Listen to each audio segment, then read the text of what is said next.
හරි අදත් බලමු කොහොමද රවුටර් එකක් ෆෝන් එකෙන් පවර් අප් කරන්න කියලා. ඉතින් මම කන්නොත් වීඩියෝ එකක් කරා මේ උඩ මෙතන ටැග් එක ක්ලික් කරලා බලන්න පුළුවන්. ඒ ක්ලික් කරාම වඩා මේ වීඩියෝ බලන්න පුළුවන්. මොකද මම ඒකෙදි කරා කොහොමද පවර් බැංක් එකක් යූස් කරලා අපේ රවුටර් එකට පවර් එක දෙන්නේ කියලා. මොකද පවර් බැංක් එකෙන් අවුට් වෙන 5 වෝල්ට් 5 වෝල්ට් අවුට් වුණාට 12 වෝල්ට් වලට කන්වර්ට් කරන්න අපිට මේ වගේ කන්වර්ටර් එකක් ඕන වෙනවා.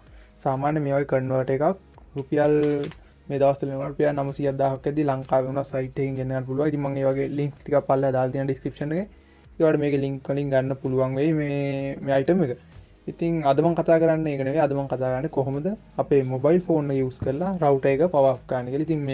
ඉතින් මේකටත් මේ අපිට මේ කේබල් එක ඕන වෙනවා. මොකද මේ කේබල් එකෙන් පුළුවන් USB to 12 volt step up කරගන්න. ඉතින් මේකෙන් වෙන්නේ ඒ දේ. ඉතින් මම මේක ඔයාලට පෙන්නන්නම්. මේ වගේ පැකින් එකක එන්නේ මේ කේබල් එක.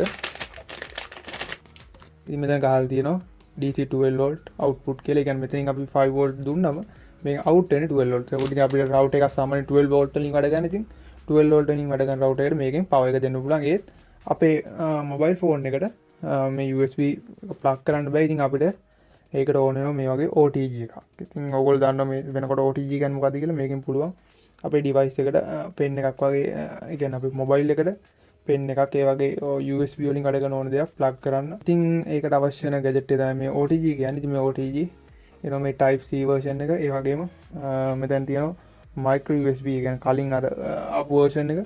ඉතින් ගොඩක් phones වල දැන් තියෙනවා. ඉතින් මේ type C version එකේ ඉතින් අපි type C OTG adapter එකක් අරන් තියෙනවා. හරි අපි බලමු මේක කොහොමද ෆෝන් එකට කනෙක්ට් කරගන්න කියලා plug කරලා. ඉතින් අපි මුලින්ම මේක අපේ DC out එකක් තියෙන මේ DC out එක අපේ router එකට මේ විදිහට කනෙක්ට් කරගන්නවා. කනෙක්ට් කරගෙන අපිට පේනවා ඉතින් මෙතන router එක වැඩ කරන්නේ නැහැ. ඉතින් මේ දැන් මම මේක USB එකට අපේ OTG එක මේ විදිහට කනෙක්ට් කරගන්නවා. කනෙක්ට් කරගෙන මගේ ෆෝන් එකට මම මේක කනෙක්ට් කරලා පෙන්නන්නම්.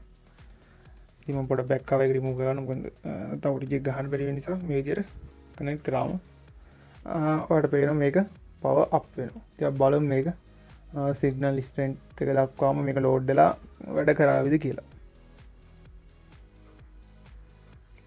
හරි ඔයාලට පේන්නේ නැති අපේ signal ඇවිල්ලා අපේ router එක ඔන්නවා. ඉතින් ලොකු වීඩියෝ එකක් නෙමෙයි. ඉතින් මේ දවස්වල විදුලිය නිතරම වගේ කැපෙන නිසා මේක ඇත්තටම වැදගත් වේවි. ඉතින් වගේ අදහස් පල්ලෙන් කමෙන්ට් කරන්න. මේක ගැන මොකක් හරි ගැටලුවක් තියෙනවා ඒකත් කමෙන්ට් කරන්න. ඉතින් අනිවාර්යෙන් channel එක subscribe කරන්න තපා subscribe button එක click කරලා ඒ වගේම bell icon එක click කරලා එතකොට අලුත් මේ වගේ වීඩියෝක් දාපුවම notification එකක් එන්න ගන්න පුළුවන්. ඉතින් අපි තවත් අලුත් මේ වගේ interesting වීඩියෝ හම්බ වෙනවා. ඔයාලට සුබ දවසක්. අපි යන්න ප්ලස්